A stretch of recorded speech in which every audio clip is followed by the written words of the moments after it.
Yes મિત્રો, આપણે આજે ચાઇલ્ડ પ્લાનિંગ માટે એજ્યુકેશન માટેની વાત કરી રહ્યા છીએ. એજ્યુકેશન, ચાઇલ્ડના એજ્યુકેશનનું પ્લાનિંગ એ એક બહુ મોટો સબ્જેક્ટ છે અને મોટા ભાગના પેરેન્ટ્સ, પછી એ મિડલ ક્લાસ હોય કે હાઈ ઇન્કમ ગ્રુપ હોય, HNI હોય, એ લગભગ 75% પેરેન્ટ્સ એનું પ્લાનિંગ જાણવા છતાં પણ ઇગ્નોર કરતા હોય છે. એ લોકોને ખબર હોય છે કે બહુ મોટો ખર્ચો આમાં આવે છે, પણ એકચ્યુઅલ કેટલો ખર્ચો આવે એ ગણતરી એમની પાસે ખરેખર હોતી નથી. તો એક એજન્ટ તરીકે પણ દરેક એજન્ટોએ એક લિસ્ટ બનાવવાની જરૂર છે, પોતાના એક્ઝિસ્ટિંગ ક્લાયન્ટમાંથી પણ અને નવા પ્રોસ્પેક્ટનું લિસ્ટ. એ લિસ્ટની અંદર એવા લોકોને એડ કરવાના કે જે ન્યૂલી મેરિડ હોય અથવા તો જેના મેરેજને 7 વર્ષથી 10 વર્ષની અંદરનો ગાળો થયેલો હોય અને જેના ઘરમાં કાં તો રિસન્ટલી મેરિડ હોય તો એના ઘરમાં કોઈ ચાઇલ્ડ નહીં હોવાનું, તો પણ એને પ્લાનિંગ આપણે બતાવી શકીએ કે લોંગ ટર્મની અંદર ફ્યુચરમાં તમને આની જરૂર પડશે. અને જેના ઘરમાં ચાઇલ્ડની એજ લગભગ 7 થી 8 વર્ષ સુધીની છે, એટલા લોકોને આઈડેન્ટિફાઈ કરી અને ચોક્કસ એક લિસ્ટ બનાવવું જોઈએ. અને એ લિસ્ટ બનાવી અને એનું પ્લાનિંગ કેમ કરવું જોઈએ એની જોડે બેસી અને એને ખાલી ફિગર્સ બતાવો તમે. ફોર એક્ઝામ્પલ, અહીંયા લક્ષની અંદર હવે નવું એક પ્રેઝન્ટેશન આવ્યું છે કે લક્ષ પ્લસ પ્લસ, એની અંદર એન્ટ્રી કરીને કેવી રીતે વાત કરવાની છે તે એને બતાવવાનું છે. અને કહેવાનું છે કે અત્યારે આજે દાખલા તરીકે એના પહેલા તમારે એક સ્ટોરી પણ એની સાથે શેર કરવી પડે કે આજે દાખલા તરીકે કોઈ પણ પેરેન્ટ એવું ઈચ્છતા હોય કે પોતાના છોકરાઓને એ સારામાં સારી જગ્યાએ સારામાં સારી સ્કૂલની અંદર મૂકીને એને ભણાવે. તો વડોદરાની અંદર તમે કોઈ પણ જગ્યાએ સારામાં સારી સ્કૂલની જ્યારે ગણતરી કરવામાં આવે તો નવરચના છે, ભવન્સ છે, પછી આપણે નાલંદા છે, સિગ્નેટ છે. આ બધી સ્કૂલ જે 4-5 સ્કૂલના તમે નામ લો, એ સ્કૂલની અંદર નર્સરીથી લઈને કેજી તો ફીની શરૂઆત લગભગ 1.5 લાખથી લઈને 3 લાખની વચ્ચે શરૂઆત થાય છે. તો આ થઈ વાત નર્સરીથી લઈને 12મા સુધીની. 12માથી પછી કોઈ પણ જગ્યાએ ગ્રેજ્યુએશન માટે એડમિશન લેવાની અને પોસ્ટ ગ્રેજ્યુએશન માટેની. તો કોઈ પણ પેરેન્ટને તમે જ્યારે વાત કરો તો એને હંમેશા એવું હોય કે મારા છોકરાને બેસ્ટ એજ્યુકેશન આપું અને છોકરો બ્રાઇટ છે એટલે એ બહુ સારી એવી જગ્યા પર સારી સ્ટ્રીમની અંદર આગળ જઈ અને બહુ સારો અભ્યાસ કરશે. આ તો આપણે ઇન્ડિયાની અંદર એજ્યુકેશનની વાત કરી, પણ જો 12th પછી એને બહાર મોકલવાની વાત આવે આઉટ ઓફ ઇન્ડિયા, તો ચોઇસ સામાન્ય રીતે USA, કેનેડા અને ઓસ્ટ્રેલિયા, આ 3 જગ્યાએ છે. એમાંથી પહેલા 2 કન્ટ્રી વધારે. તો ત્યાં મિનિમમ ખર્ચો એક વર્ષનો 50 લાખ આજે ગણીને ચાલવું પડે. એટલે જો આજે 50 લાખ થતા હોય અને આપણે વાત કરતા હોય 15 વર્ષ પછીની, તો એનું કેલ્ક્યુલેશન પાછું બદલાઈ જાય. તો 2 રીતે એની સાથે આર્ગ્યુમેન્ટ થઈ શકે કે છોકરો તમારો બહુ જ બ્રાઇટ છે અને બ્રાઇટ છે એટલે ડેફિનેટલી એ છોકરો એ પોસ્ટ ગ્રેજ્યુએશન કે એની અંદર ડોક્ટરેટ કે કોઈ પણ જગ્યાએ સારામાં સારો અભ્યાસ કરશે. એની તૈયારી તમારે અત્યારથી કરવી પડશે. આમાં એક જ વસ્તુ છે, પેરેન્ટને 2 વસ્તુ કહેવાની જરૂર છે કે હાયર એજ્યુકેશન માટે કોઈ પણ પેરેન્ટે ઇન્સ્ટોલમેન્ટ તો ભરવા જ પડે છે, પણ ક્યારે ભરવાના તે પેરેન્ટે નક્કી કરવાનું છે. અત્યારથી ભરે જો તો એવા ઇન્સ્ટોલમેન્ટ એને ભરવાના છે કે એ જે ઇન્સ્ટોલમેન્ટ ભરે એની ઉપર એને વ્યાજ મળે અથવા તો એના ઉપર એને બોનસ મળે અને એના ઉપર એને પ્રોટેક્શન મળે. અને જો અત્યારથી ના ભરે તો એ જ્યારે કોલેજમાં આવવાનું થશે ત્યારે એવી મોટી રકમની લોન લેવી પડશે કે જેના ઉપર તમારે ઇન્ટરેસ્ટ ભરવું પડશે.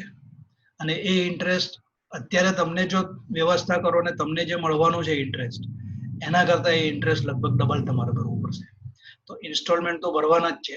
ઇઝી રસ્તો એ છે કે અત્યારથી તમે સેવિંગ ચાલુ કરો કે જેથી કરીને એની ઉંમર 18 કે 20 વર્ષની થશે ત્યારે એક મોટું ફંડ જમા થશે અને એવું પ્રોવિઝન કરવું જોઈએ કે આપણી હયાતી હોય તો કોઈ પ્રશ્ન નથી, આપણે ગમે તે રીતે વ્યવસ્થા કરીએ, પણ આપણી હયાતી ના હોય તો પણ આજે હું નક્કી કરું કે આટલા રૂપિયા એને મળવા જ જોઈએ, ઇરિસ્પેક્ટિવ ઓફ હું જો છું કે નહીં તો પણ એને મળે, તો એવું પ્લાનિંગ કરવું દરેક પેરેન્ટ્સ માટે જરૂરી છે. અને જો ના કર્યું હોય તો ઘણા કિસ્સામાં આપણને એવી ખબર પડે છે, આપણને ખબર પણ છે કે એકદમ બ્રાઇટ સ્ટુડન્ટ હોવા છતાં પણ પૈસાના અભાવે એની કેરિયર એણે જે બનાવી છે એ કેરિયરથી એ માણસને એ છોકરાને પેરેન્ટ વંચિત રાખે છે, અને એની કેરિયર એકદમ સામાન્ય બીકોમ કે બીએ કે બીએસસી એ કરી અને નોર્મલ સર્વિસની અંદર એને જવું પડે છે. તો આ ડિસ્કશન દરેક એજન્ટે પહેલા એની સાથે કરવાની જરૂર છે, અને એના પહેલા મેં કહ્યું એ પ્રમાણે એક સેપરેટ એનું સ્પેસિફિક લિસ્ટ બનાવવાની જરૂર છે, કે એ લિસ્ટ બનાવ્યા પછી 1 to 1 એ ક્લાયન્ટ સાથે મીટિંગ કરવાની. અહીંયા હું લક્ષ પ્લસ પ્લસ જે પ્રેઝન્ટેશન છે મેજિક પ્લાનની અંદર એ અહીંયા આપણે બનાવેલું છે. તો ઉંમર એની પેરેન્ટની 31 વર્ષ લીધેલી છે. ઇન્કમ ટેક્સ બેનિફિટ એને મળે છે એમ માનીને ઇન્કમ ટેક્સ બેનિફિટ એને જે મળતો હશે તે આપણે સ્લેબમાં લીધેલો છે. ચાઇલ્ડનું નામ નીલ છે, એની ઉંમર 4 વર્ષ છે, એનો સન છે. અને અહીંયા રિક્વાયરમેન્ટ્સ પૂછે છે કે ચાઇલ્ડની ઉંમર, પૈસા તમને ક્યારથી જરૂર પડશે વધારે રકમની, અને અહીંયા કેશ ફ્લો, તો અહીંયા આપણે એને લખ્યું કે 18 વર્ષથી જરૂર પડશે. તો કેટલી જરૂર પડશે? તો લખ્યું કે 18 વર્ષે 15 લાખ અને પછી ઇન્સ્ટોલમેન્ટ. અહીંયા જયારે કેશ ફ્લો ની વાત અહીંયા લખ્યું છે, કેશ ફ્લો જે કર્સર જે જગ્યાએ છે અત્યારે મારું, ત્યાં તમને બે ઓપ્શન આપેલા છે કે લમસમ તમને એક જ રકમ જોઈએ છે વન ટાઈમ, કે લમસમ પ્લસ 4 ઇન્સ્ટોલમેન્ટ.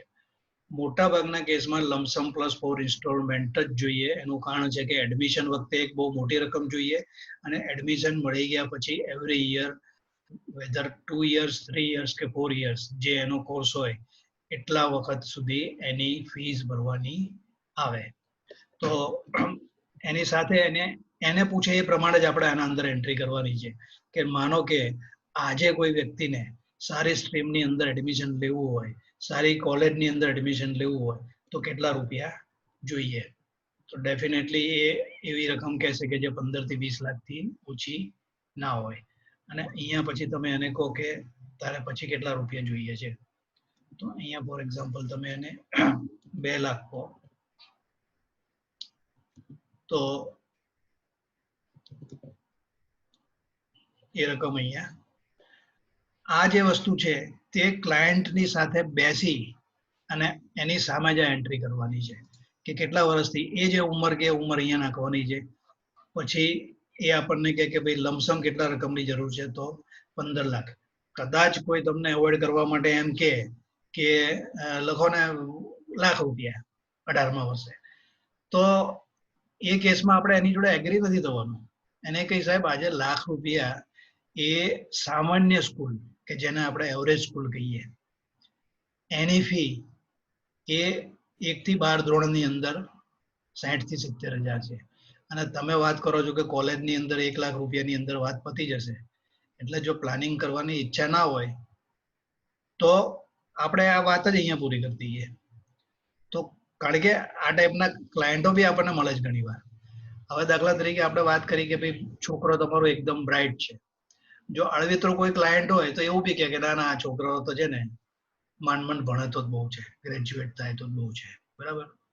તો એ કેસમાં એને કે જો હોશિયાર હોય તો પણ એની પાછળ ખર્ચો કરવાની જરૂર છે, કારણ કે એને બહુ આગળ લઈ જવાનો છે. અને જો હોશિયાર નથી તો એ ખર્ચો કરવો પડશે કે એને ત્યાં સુધી તો પહોંચાડવો પડશે ને. અને અત્યારે કદાચ તમને એમ લાગે છે હોશિયાર નથી, એવું બને કે એને જે ઇન્ટરેસ્ટની વાત છે એ અત્યારે નથી કરી રહ્યો, એ કદાચ કોઈ તમારા ફોર્સને કારણે કોઈ એવી સ્ટ્રીમ પકડીને બેઠેલો છે કે જેમાં એને ઇન્ટરેસ્ટ નથી. એટલે ઇરિસ્પેક્ટિવ ઓફ હોશિયાર છે કે નથી, એનું પ્રોવિઝન કરવું જ પડે, અને એ પ્રોવિઝન એટલી રકમનું કરવું પડે કે જેને કારણે કોઈ તકલીફ ના પડે. એટલે નક્કી તમારે કરવાનું છે કે તમારે અત્યારે ઇન્સ્ટોલમેન્ટ ભરીને એના ઉપર વ્યાજ અર્ન કરવું છે, અને જ્યારે જરૂર પડે ત્યારે કોઈ તકલીફ વગર પ્રોવિઝન કરવું છે, કે જ્યારે જરૂર પડશે તેવી દેવાશે, જ્યારે જરૂર પડશે ત્યારે મોટી રકમની લોન લઈ અને પછી બાકીની જિંદગી સુધી હાઈ અમાઉન્ટ ઓફ ઇન્ટરેસ્ટ ભર્યા કરીશું અને લાઈફની જે સેવિંગ છે એ પણ કદાચ એની અંદર ખલાસ થઈ જશે. તો આ બે ઓપ્શનમાંથી કયો ઓપ્શન લેવાનો છે એ તમારે નક્કી કરવાનું છે. તો એની સામે પૂછી અને આટલી વસ્તુનું આપણે અંદર એન્ટ્રી કરવાની છે. એ અહીંયા 20 લાખ કે તો 20 લાખ લખવાના, ઇન્સ્ટોલમેન્ટ 2 લાખ, તો 2 લાખ રૂપિયા પછી ફી. સામાન્ય કોલેજની અંદર અત્યારે 2 લાખ ફી છે, પણ અત્યારે આપણે જસ્ટ સમજવા માટે હું એક એવું એક્ઝામ્પલ લઈ રહ્યો છું કે જે કોઈ એવરેજ ક્લાયન્ટ છે અને સામાન્ય નોર્મલ, એકદમ હાઈફાઈ નહીં, એકદમ લો નહીં, અને મિડલ ક્લાસની અંદર કોઈ એવરેજ કોલેજની અંદર એને એડમિશન લેવાનું છે. તો આ એન્ટ્રી કર્યા પછી જે કેલ્ક્યુલેશન જનરેટ થાય છે એ હું તમારી સામે અહીંયા બતાવું છું કે કેલ્ક્યુલેશન કયું છે. હવે ખાસ દરેક જણને હું ખાસ વિનંતી કરીશ કે તમે કદાચ જો કોઈ પ્રવૃત્તિની અંદર અત્યારે ઇન્વોલ્વ હોય તો મહેરબાની કરીને 100% અહીંયા જ્યાં હું કર્સર લઈ જાઉં અથવા તો જે ફિગર બતાવું ત્યાં તમારું ધ્યાન કોન્સન્ટ્રેટ કરજો. કારણ કે પ્રેઝન્ટેશન એક્સલન્ટ છે, પણ એનું કેલ્ક્યુલેશન એટલી બધી જગ્યાએ ક્રોસ કેલ્ક્યુલેશન એક બીજાથી લિંક છે કે જો તમને એ લિંક, જ્યાં સુધી હું તમને એક જગ્યાથી બીજી જગ્યાએ લઈ જઈશ ત્યાં તમારી નજર નહીં હોય તો તમને ખબર નહીં પડે કે આ ફિગર ક્યાંથી આવી. આ પ્રેઝન્ટેશનની અંદર લખ્યું છે કે unique proposition made out of combination of LIC of India's જીવન લક્ષ્ય અને જીવન અમર પ્લાન. એટલે કે એ વસ્તુ ક્લિયર થઈ ગઈ કે આ બે પ્લાન ભેગા કરીને આખું કોમ્બિનેશન એની અંદર બતાવેલું છે. ઉંમર આપણે કેવું એ પ્રમાણે 4 વર્ષ સનની ઉંમર છે અને એના ફાધરની ઉંમર 31 વર્ષ છે. જે જગ્યાએ તમારું ધ્યાન ખેંચવાની જરૂર છે ત્યાં મેં મોડિફિકેશન કરીને સર્કલ, સ્ક્વેર, એરો એવું કરેલું છે કે જેથી તમને સમજવામાં ઈઝી પડે. જે જગ્યાએ હાઇલાઇટ મારવાની જરૂર છે ત્યાં હાઇલાઇટ બી કરેલું છે. તો 4 થી 15 વર્ષ સુધી એને પ્રીમિયમ ભરવાનું છે 1,37,453. એ પછી અહીંયા એને 18મા વર્ષે 15 થી 18 પ્રીમિયમ ભરવાનું નથી. અહીંયા એને મળશે 15 લાખ રૂપિયા, જે આપણે એને કહેલું હતું કે 18મા વર્ષે એને કેટલા પૈસાની જરૂર છે તો 15 લાખ રૂપિયા. અને પછી કહેલું હતું કે એવરી યર એને 2 લાખ રૂપિયાની જરૂર છે, રિક્વાયરમેન્ટ છે. તો 18 થી લઈને 22 સુધી 2 લાખ રૂપિયા દર વર્ષે 1, 2, 3 ને 4, 18 થી 22 વર્ષ એને મળશે. હવે આ જે પાર્ટ છે અહીંયા લખેલું છે in the unlikely event of death of the insured in this period. પ્રેઝન્ટેશનને આપણે બે ભાગમાં વહેંચીશું. એકમાં ઇન કેસ ઓફ ક્લેમ, જો પેરેન્ટ રહેતા જ નથી તો આપણે, કારણ કે આપણે એને વાત એવી કરેલી છે કે પેરેન્ટની હયાતી હોય કે ના હોય, છોકરાનું એજ્યુકેશન ગેરંટેડ છે. તો આપણે બંને સિનારીઓ આની અંદર જોવાના છે કે in case of death of parent શું થાય, અને જો એ parent throughout the term એ વ્યક્તિ હયાત છે તો આ પોલિસી કઈ રીતે વર્ક કરે. In the event of claim, અહીંયા લખ્યું છે guaranteed 40 lakhs paid immediately to the spouse. In case એનું ડેથ થાય તો 40 લાખ રૂપિયા immediately, અહીંયા લખ્યું છે for immediate financial need. That is step number 1. એના પછી guaranteed 1,42,000 paid every year till age of 18. તો પહેલા ડેથ થાય તો 40 લાખ મળે, તે પછી ગેરંટેડ 1,42,000 દર વર્ષે એને 18 વર્ષની ઉંમર થાય ત્યાં સુધી મળશે. એ પછી ફરી લખ્યું છે અહીંયા guaranteed 4 lakh paid every year for 10 years from the date of death. એટલે 4 લાખ રૂપિયા 10 વર્ષ, જે વર્ષે ડેથ થાય જે વર્ષમાં, ત્યાંથી નેક્સ્ટ 10 વર્ષ સુધી 4 લાખ રૂપિયા બીજા મળશે. કેવી રીતે આવે છે કોમ્બિનેશન? નેક્સ્ટ પેજ પર આવે છે. Additional 87,760 paid every year for 10 years from the date of death. Non guaranteed, અહીંયા લખ્યું છે નોન ગેરંટેડ. અહીંયા 1, 2, 3 ને 4 વસ્તુ ગેરંટેડ લખી છે, અહીંયા લખ્યું છે નોન ગેરંટેડ. તો આ કઈ છે એ આપણે આગળ જોઈશું. અને ફોર ઇઝ હાયર એજ્યુકેશન શું મળશે એને? તો guaranteed 15,62,000 plus bonus, that is 8,15,080 paid at the age of 18. 18મા વર્ષે અહીંયા જે આપણે રકમ કહી તે. આ એક સમરી બતાવી કે જે આગળ આપણે નેક્સ્ટ કેલ્ક્યુલેશન જોવાના છે એની ડિટેલ સમરી, એની શોર્ટમાં સમરી આપણને અહીંયા બતાવી. હવે આ કેલ્ક્યુલેશન ખૂબ જ તમારું ધ્યાન ખેંચે એવું છે અને ટોટલ કોન્સન્ટ્રેશન તમારે રાખવું પડશે. દરેક જગ્યાએ મેં એનો રેફરન્સ માટે જે તે જગ્યાએ એને લાઈન દોરીને સમજાવીશ તમને હું. આ વાત છે અહીંયા life cover benefits, death benefit to the nominee. આ જે ચાર્ટ છે આટલો 1 થી લઈને 14 વર્ષ સુધીનો આટલો ચાર્ટ જે છે એ ડેથ જો નોમિની આનું થાય તો નોમિનીને કેટલા પૈસા મળે, પેરેન્ટનું ડેથ થાય તો કેટલા પૈસા એના વારસદારને મળે, આ એનું કેલ્ક્યુલેશન છે. આ કેલ્ક્યુલેશન છે મેચ્યોરિટી બેનિફિટનું, કે નોર્મલ કોર્સની અંદર જો પોલિસી મેચ્યોર થાય તો પોલિસીનો યર 14 વર્ષ છે, એના પેરેન્ટની ઉંમર ત્યારે 45 વર્ષ થાય, ચાઇલ્ડની એજ 18 વર્ષ થાય ત્યારે 15 લાખ રૂપિયા મળે. આ આપણે શોર્ટમાં વાત કરી લઈએ કે જો પોલિસીની અંદર ક્લેમ નથી આવતો અને સીધી મેચ્યોરિટી આવે છે તો શું થાય. તો 14 વર્ષ પછી એને જ્યારે છોકરાની ઉંમર 18 વર્ષ થાય ત્યારે 15,09,629 મળશે. 15 વર્ષ પછી જ્યારે ફાધરની ઉંમર 46 થાય અને ચાઇલ્ડની 19 થાય ત્યારે 2 લાખ રૂપિયા, 20મા વર્ષે 2 લાખ રૂપિયા, 21મા વર્ષે 2 લાખ રૂપિયા અને 22મા વર્ષે 2 લાખ રૂપિયા. તો આટલી વાત જે છે તે મેચ્યોરિટીની છે, એના ઉપર સર્કલ કરેલું છે કે આ રકમ મેચ્યોરિટીની છે. ઇન કેસ પોલિસી મેચ્યોર થાય તો આ પ્રમાણે રકમ મળે. આ જે ભાગ છે એ આખું calculation in case of claim તો ચાઇલ્ડનું એજ્યુકેશન ગેરેન્ટેડ કેવી રીતે પાર પડે એની આખી આ કેલ્ક્યુલેશન છે. તો હું અહીંયા તમને કર્સર જ્યાં લઈ જાઉં છું કે પોલિસી યર નંબર 1 પહેલા વર્ષની અંદર જ્યારે એની ઉંમર 32 છે ત્યારે એનું પ્રીમિયમ છે 1,40,221. હવે જો આ જગ્યાએ ડેથ થાય તો એને લમસમ મળશે 40 લાખ રૂપિયા. અહીંયા હું તમને બીજે હું જ્યાં કર્સર લઈ જાઉં છું ત્યાં તમે અત્યારે ધ્યાન આપજો. 40 લાખ રૂપિયા મળશે. અહીંયા લખ્યું છે family income benefit. Family income benefit તો 40 લાખ રૂપિયા એટ એ ટાઈમ મળી જશે એને. ફેમિલી ઇન્કમ બેનિફિટ તરીકે 1,42,000 રૂપિયા મળશે એને એવરી યર. કેટલા વર્ષ માટે મળશે? બીજા 13.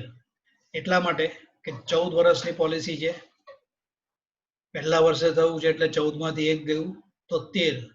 તો 1,42,000 ગુણ્યા 13 વર્ષ એટલે 18,46,000 રૂપિયા એને ટોટલ પેમેન્ટ થશે આ વર્ષે, જે વર્ષે ડેથ થશે એ વર્ષે. Family income benefit. Additional pay out તો 4,87,780 રૂપિયા એડિશનલ એને મળશે. હવે અહીંયાથી હું તમને અહીંયા લઈ જાઉં છું કે પ્લાન કોમ્બિનેશન એને કયા આપેલા છે. તો આપણે જે રિક્વાયરમેન્ટ લખી કે એને 18મા વર્ષે આટલા પૈસા મળવા જોઈએ અને 18 થી 22 દર વર્ષે 2 લાખ મળવા જોઈએ, એના બેઝ ઉપર રિવર્સ કેલ્ક્યુલેશન કરીને સિસ્ટમે આખું કોમ્બિનેશન બનાવ્યું કે કેટલા કેટલા રકમની કઈ પોલિસી કેટલા ટર્મની હોવી જોઈએ. અહીંયા એને જીવન લક્ષ્ય 14 વર્ષની ટર્મ અને 11 વર્ષ પ્રીમિયમ પેઇંગ ટર્મની 5,90,000ની બનાવી. બીજી જીવન લક્ષ્ય છે એ પણ સેમ પ્લાન ટર્મની છે. ત્રીજી જીવન અમર છે 14 વર્ષની. ચોથી છે એ પણ જીવન અમર છે 14 વર્ષની, પણ બધાની એમાઉન્ટ અલગ અલગ છે. 5,90 અહીંયા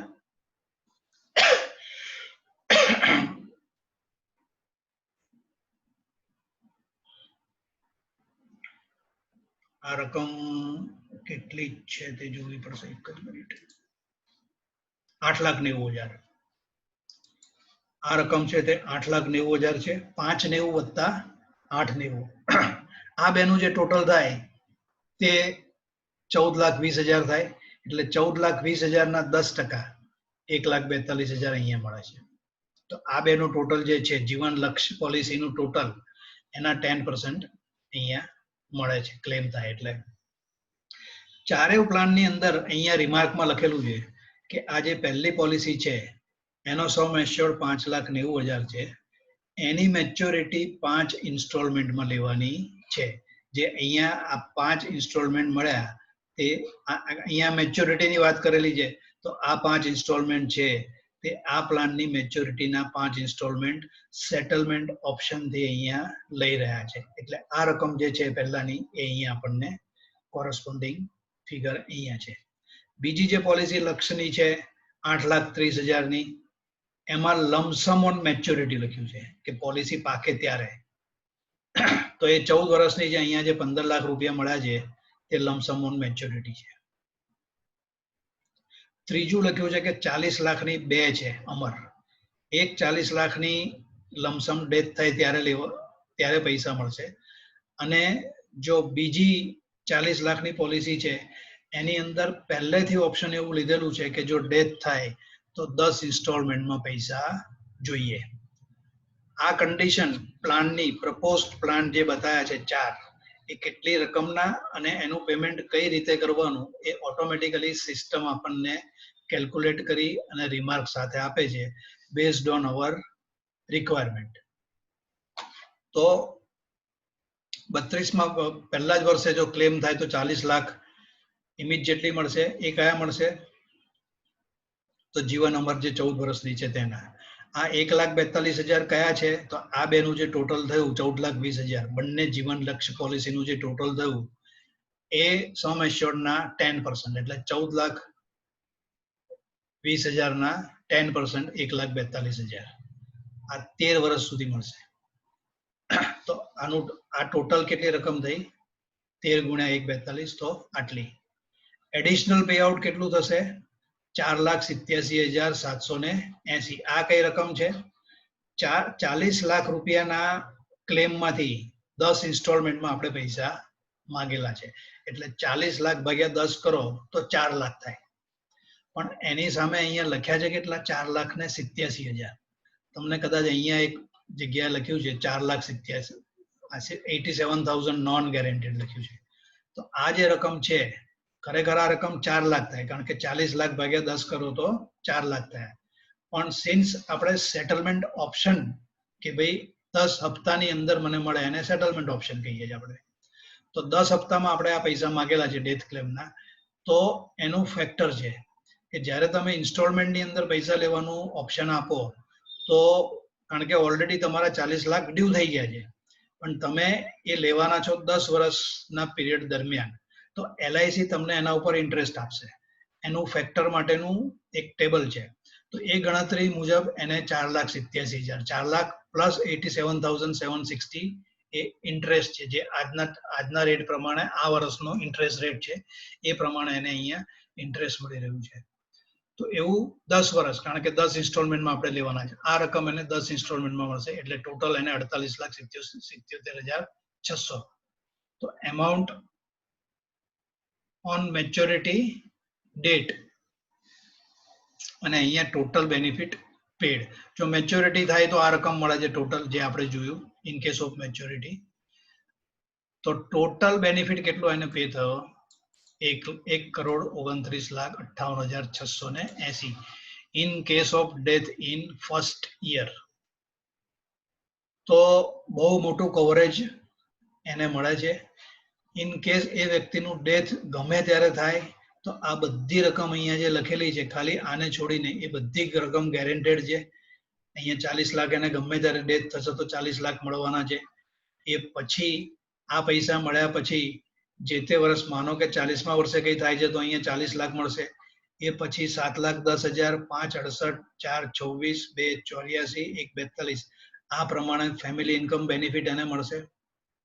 એ ઉપરાંત એને માનો કે 40મા વર્ષ પછી તો આ 5 ઇન્સ્ટોલમેન્ટ મળશે, 10 અહીંથી લઈને અહીં સુધીના ઇન્સ્ટોલમેન્ટ મળશે એને ડેથમાં. તો ટોટલ રકમ કેટલી થઈ અહીંયા લખેલી છે. એમાઉન્ટ ઓન મેચ્યોરિટી તો અહીંયા આપણે જોઈ છે. ટોટલ માનો કે 10મા વર્ષે કઈ થાય છે તો એને 1,16,80,680. એટલે આખું કેલ્ક્યુલેશન આપેલું છે કે 1 થી લઈને 14 વર્ષની અંદર ક્યારે પણ પેરેન્ટનું ડેથ થાય તો પણ કોઈ પણ સંજોગોની અંદર એના છોકરાનું એજ્યુકેશન કોઈ પણ રીતે રોકાય નહીં, એને ફાઇનાન્શિયલ હેલ્પ ઇમિડિયેટલી મળી જાય, પ્લસ એવરી યર એને મળતી જાય. આ ઇમિડિયેટ હેલ્પ છે 40 લાખની ડેથ ક્લેમ થાય ત્યારે. એ પછી આ ફેમિલી ઇન્કમ બેનિફિટ છે, એટલે કે એનું જ્યારે 18 વર્ષની ઉંમર થશે ત્યાં સુધી આ પૈસા એને એવરી યર મળતા જશે. એડિશનલ રકમ આજે બીજો 40 લાખનો જે ઇન્સ્યોરન્સ છે એ પણ ક્લેમ થયો, પણ એને આપણે 10 વર્ષના ઇન્સ્ટોલમેન્ટમાં માંગી રહ્યા છે, એટલે આ રકમ પણ એને ડ્યુ થશે જ્યારથી એનું ડેથ થશે ત્યારથી. તો ટોટલ અહીંયા જે બતાવેલી છે એ જે તે વર્ષે જો એનું ડેથ થાય, દાખલા તરીકે 3જા વર્ષે ડેથ થાય તો ટોટલ પેમેન્ટ એને ડ્યુરિંગ ધ ટર્મ 1,26,00,000 થાય. ફોર એક્ઝામ્પલ 10મા વર્ષે વ્યક્તિનું ક્લેમ થાય તો 1,16,80,000 એને ટોટલ મળે છે. માનો કે 13મા વર્ષે કશું થયું તો એને 1,12,00,000. એટલે very high amount of coverage with guaranteed fees. આ પ્લાનિંગ કોઈ પણ વ્યક્તિ કરે તો આટલી બધી વસ્તુની ગેરંટી એને રહે, અને 100% એની હયાતી હોય કે એની હયાતી ના હોય, એને 100% એનો ચાઇલ્ડને કોઈ પણ જાતની તકલીફ એના એજ્યુકેશન અને હાયર એજ્યુકેશન માટે ના પડે. તો આ કોમ્બિનેશન છે. ખરેખર આ કોમ્બિનેશન હું તમારી જોડે શેર કરીશ. આ એરો સાથે એને રેફરન્સ આપેલો છે એટલા માટે, પણ દરેક જણને ખાસ વિનંતી કરીશ કે આ કેલ્ક્યુલેશન પોતે, કારણ કે આપણા પાર્ટિસિપન્ટ અત્યારે જેટલા ઓનલાઈન છે એમાંથી 60 થી 70% એવા છે કે જેના ઘરની અંદર ચાઇલ્ડ 0 થી લઈને 10 વર્ષ સુધીનું છે.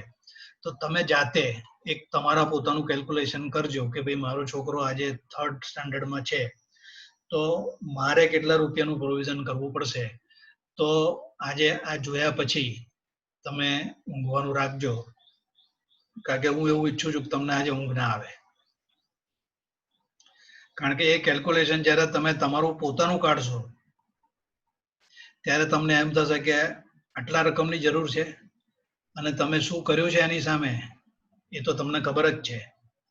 તો ડેફિનેટલી આજે આ એક હોમવર્ક છે કે આ કોમ્બિનેશન મેજિક પ્લસ પ્લસ એ જોયા પછી આ હું તમારી જોડે શેર કરી લઈશ. તમારે તમારું પોતાનું કેલ્ક્યુલેશન, અને જો એ એજ ગ્રુપમાં ના આવતા હોય તો કોઈ પણ એક સેમ્પલ લઈને કે ભાઈ 30 વર્ષનો પેરેન્ટ છે, 5 વર્ષનું છોકરું છે, તો કેવી રીતે એનું પ્લાનિંગ કરવું જોઈએ એ જાતે એક કેલ્ક્યુલેશન બને ત્યાં સુધી તમે તમારું પોતાનું કાઢજો, એટલે તમને એક્ઝેક્ટ આઈડિયા આવશે કે આ કઈ રીતનું કોમ્બિનેશન છે, કેટલી ટર્મ નક્કી કરે છે, કેટલો સમ એશ્યોર્ડ નક્કી કરે છે, અને ઇન કેસ ઓફ ક્લેમ એને કઈ રીતે પાર્ટ કરેલું છે. તો મિત્રો આજનું આ કેલ્ક્યુલેશન ખરેખર, અને આ વસ્તુ કોમ્પ્યુટર હોય તો જ શક્ય છે, અને આટલું ડિટેલ કેલ્ક્યુલેશન હું ખરેખર થેન્ક્સ મેજિશિયનને એટલા માટે કહીશ કે આવી ટાઈપના ઇનોવેટિવ કેલ્ક્યુલેશન ખરેખર મેજિશિયન વાળા બહુ એક્સેલન્ટ બનાવે છે. પણ મોટામાં મોટી તકલીફ એ છે કે આ કોઈ પણ જાતના આવા કેલ્ક્યુલેશનને એજન્ટ જે પ્રમાણે સ્ટડી કરવી જોઈએ, જે મહેનત એ આપણને જે મહેનત એ આ બનાવવામાં કરે છે એ એટલા માટે કરે છે કે એજન્ટને કંઈક એવું ટૂલ મળે કે જેને કારણે એ લઈને જાય તો કોઈ પણ વ્યક્તિ, કોઈ પણ ક્લાયન્ટ એને ના પાડે એ રીતનું પ્રેઝન્ટેશન એ બનાવવાની કોશિશ કરે છે. પણ અનફોર્ચ્યુનેટલી એજન્ટ્સ એ આ બધા કેલ્ક્યુલેશનની ડેપ્થમાં જતા નથી, એની એનાલિસિસ નથી કરતા, અને એને કારણે આનું ઇમ્પોર્ટન્સ આપણને ખબર નથી પડતી. પણ આ જો આટલું ડિટેલમાં સમજ્યા પછી તમે કોઈ પણ વ્યક્તિને ગેરંટી સાથે કહી શકો કે તમારા છોકરાનું secured future planning, secured education planning જો કરવું હોય તો એનું સોલ્યુશન મારી પાસે છે. તો ફરી હું રિપીટ કરું છું કે દરેક જણા આજે આપણું સેશન હમણાં પૂરું થાય એ પછી પોતાનું એક કેલ્ક્યુલેશન કાઢી અને જોવે, અને એ જે કંઈ કેલ્ક્યુલેશન નીકળ્યું હોય એનું પ્રોવિઝન તમે કર્યું છે કે નથી કર્યું, ઇરિસ્પેક્ટિવ ઓફ ધેટ તમે મને એ કેલ્ક્યુલેશનની PDF મોકલી આપજો કે જેથી મને એની એનાલિસિસ કરવાની ખબર પડે. Okay friends, thank you.